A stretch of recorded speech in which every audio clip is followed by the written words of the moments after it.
porque era un tipo de gobierno donde preside una minoría de personas o aristócratas con cierta riqueza.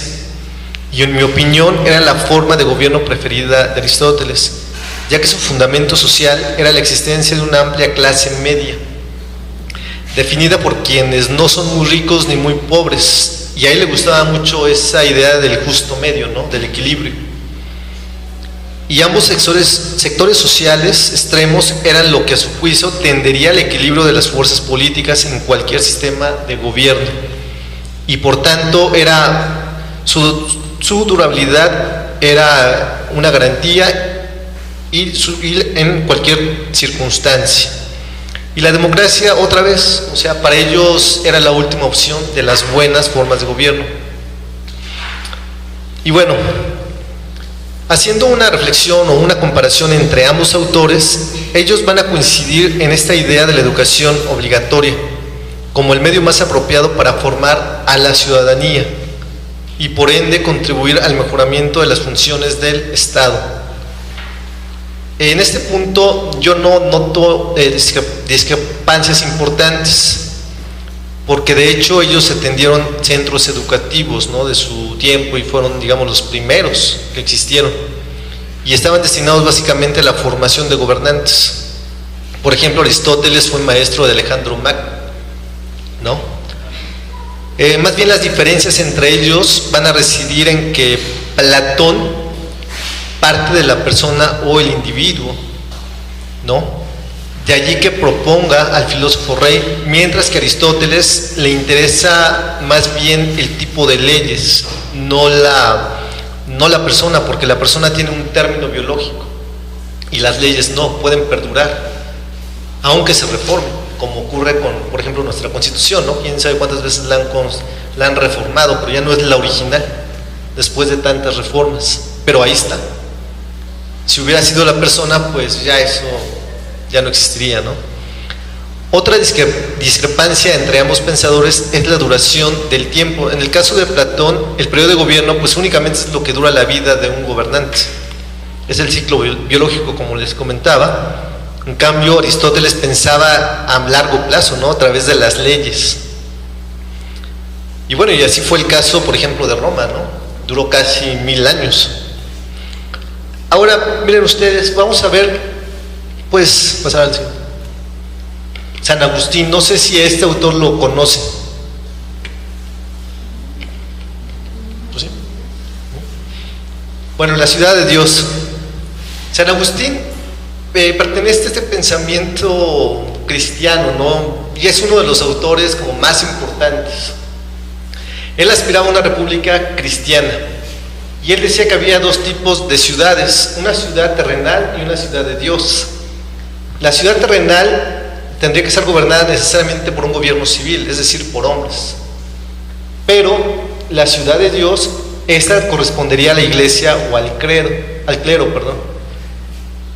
Y bueno, esta relación, digamos, difícil, ¿no?, en muchos casos, autoridad civil con autoridad eclesiástica, él le denominaba la doctrina de las dos espadas.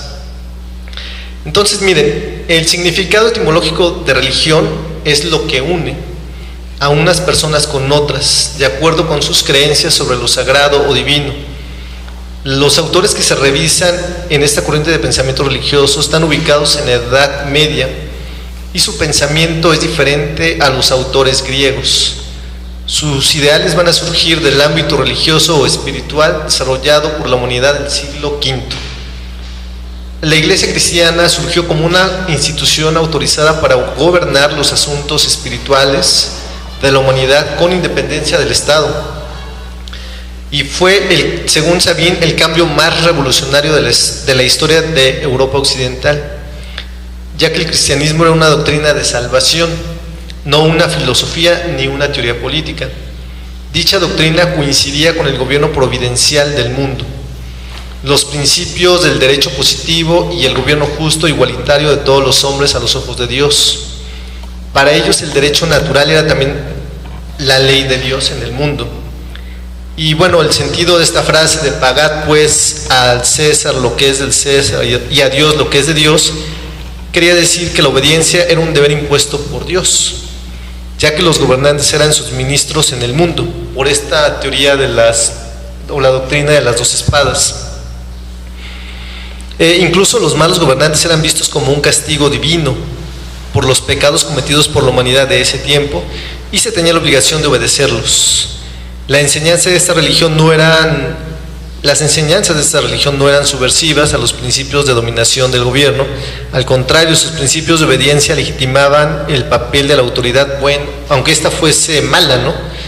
Por otra parte, la religión cristiana sirvió para conformar los imperios, ya que una religión común logró establecer el vínculo de unión de los pueblos, tribus y ciudades que carecían de la perspectiva nacionalista propia del siglo XIX. Y aquí, bueno, pues ustedes pueden leer a Eric Hobsbawm en ese tema y van a obtener muy buenos datos. Además, los asuntos espirituales o religiosos eran responsabilidad exclusiva de la Iglesia y no de las autoridades civiles. De aquí surgió un problema desconocido hasta entonces por el mundo antiguo: la difícil relación entre la Iglesia y el Estado. Y eso, bueno, en nuestro país también existió en el siglo XIX, ¿no? Con esta lucha de los liberales y los conservadores. Y bueno, todavía esas disputas son vigentes y todavía ocurren, ¿no? Pero con menor intensidad. San Agustín fue discípulo de San Ambrosio, y fue el pensador cristiano más influyente de la antigüedad. También está Santo Tomás de Aquino. Su idea más característica fue la concepción de una república cristiana que constituía la culminación del desarrollo espiritual del hombre. Este libro, La ciudad de Dios, defendía el cristianismo contra la acusación pagana de que dicha doctrina era la responsable de la caída de Roma. Para San Agustín, la naturaleza humana era doble: el hombre es espíritu o alma y cuerpo, y por tanto es a un tiempo ciudadano de este mundo y de la ciudad celestial. De este principio básico partía su interpretación para comprender la historia humana, la cual estaba, dominada por la lucha de dos sociedades. Por un lado se encuentra la ciudad terrenal, que para él sería el reino de Satán, fundada en los impulsos terrenos de la naturaleza humana inferior, por ejemplo, los imperios paganos de Asiria y Roma. Y por el otro, la ciudad de Dios, que es el reino de Cristo, fundada en la esperanza de la salvación espiritual y la paz celestial eterna.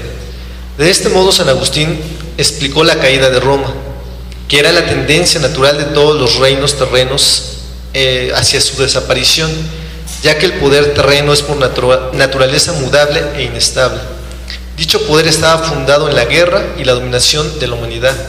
Por tal motivo, el pecado humano había hecho necesario el empleo de la fuerza por los gobiernos, y este uso era considerado como el remedio divino contra la anarquía social. Por tanto, la ciudad terrena y la ciudad de Dios eran entidades que de algún modo estaban unidas y perseguían la misma finalidad. San Agustín afirmaba que cualquier estado debía ser cristiano para ser justo, bueno y acaso aspirar a la eternidad, después del fin de los tiempos o el juicio final. Él aspiraba a la instauración de una república cristiana y la adopción oficial de dicha religión en vez de otros credos. Y bueno, esta concepción es el sustento de esta doctrina de las dos espadas, que consistía en la instauración de una autoridad dual, de mutua colaboración, encabezada por jerarquías gemelas con diferente jurisdicción cada una. Por un lado estaban los intereses espirituales y la salvación eterna, resguardados por la Iglesia, y por el otro los intereses temporales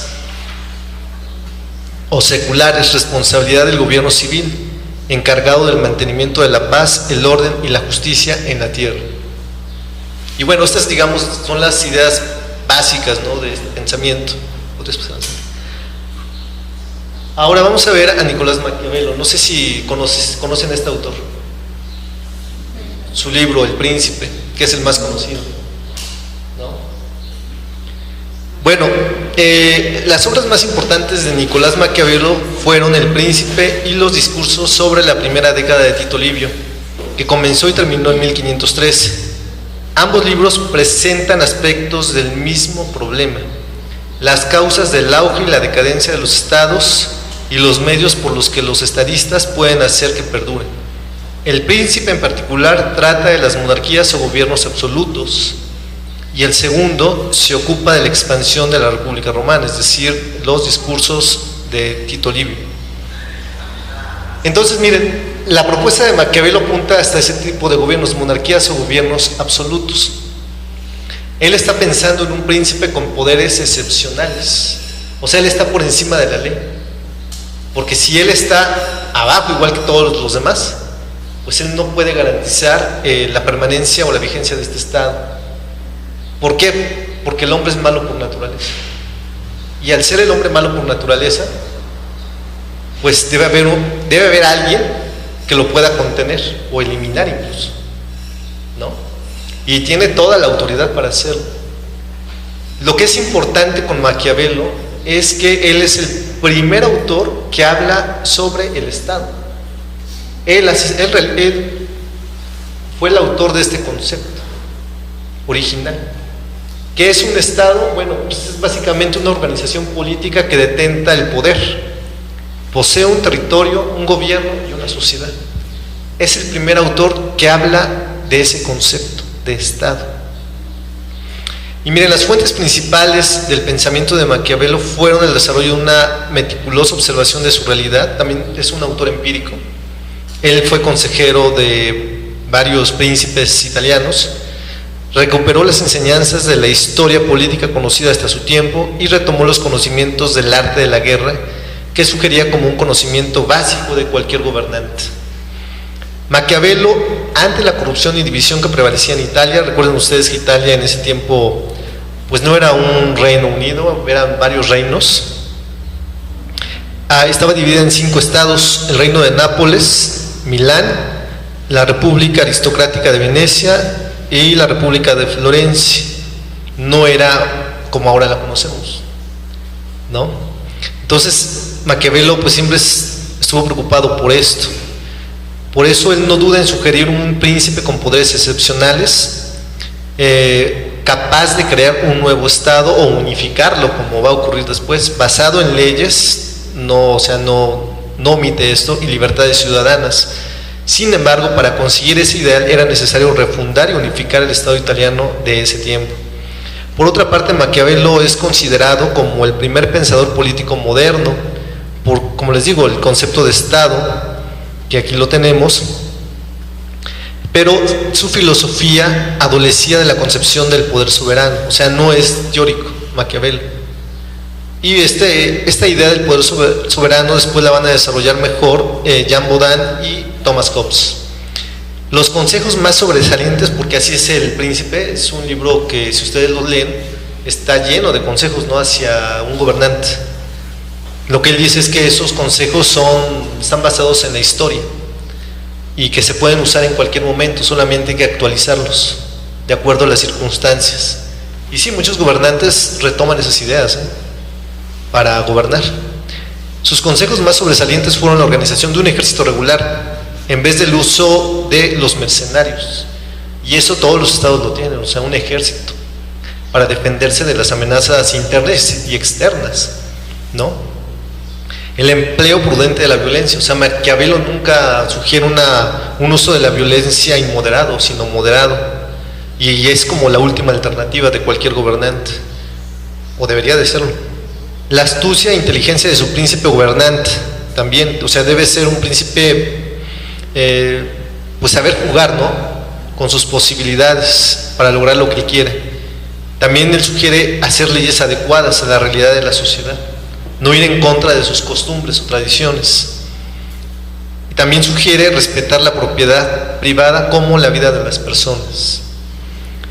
Y cuando se trata de conservar el poder, sí, ahí Maquiavelo no duda en sugerir que el fin va a justificar los medios, ¿no? Mientras consigas el poder, no importa qué tengas que hacer, lo debes hacer. Es decir, si tu fin es conservar eso, pues usa los recursos que puedas. Pero si no lo consigues, pues has fracasado, a pesar de lo que hayas hecho. Porque miren, Maquiavelo no es muy moral ni muy ético cuando se trata de eso, ¿no? Y de hecho él dice que cuando el hecho le excuse, el resultado le excuse. No importa lo que hagas mientras lo logres, ¿no? Y es importante enfatizar que si este consejo se saca del contexto original, que es la conservación del poder, el ejercicio, o sea, el ejercicio del poder político puede resultar inapropiado y ofensivo para la mayoría de la gente, pero en el contexto que fue inspirado, es decir, en esa Italia del siglo XVI, en total desorden, resultaba un buen antídoto para detener una degradación aún mayor. El objetivo final era la construcción de un Estado moderno basado en leyes, virtudes públicas y libertades ciudadanas. O sea, eso sí lo tenía claro Maquiavelo, pero había que unificar primero y posteriormente aspirar a algo mejor. Además, este consejo significa que toda valoración o evaluación de una acción política debía hacerse por sus resultados y no por la moralidad católica o cristiana de los medios empleados. Y creo que eso actualmente también es, ¿no? O sea, uno valora las acciones del gobierno por sus resultados, no por las buenas intenciones. Si no cumples los objetivos, pues simplemente no funcionó. Así podemos ver que el soberano no tenía límites, se sitúa por encima de las leyes porque él las crea, y para realizar su obra necesita plena libertad. Y él no, o sea, él sí parte de esta concepción negativa, ¿no?, del hombre, que el hombre es malo por naturaleza y el único medio de contenerlo es con alguien con estas características, un príncipe con poderes excepcionales.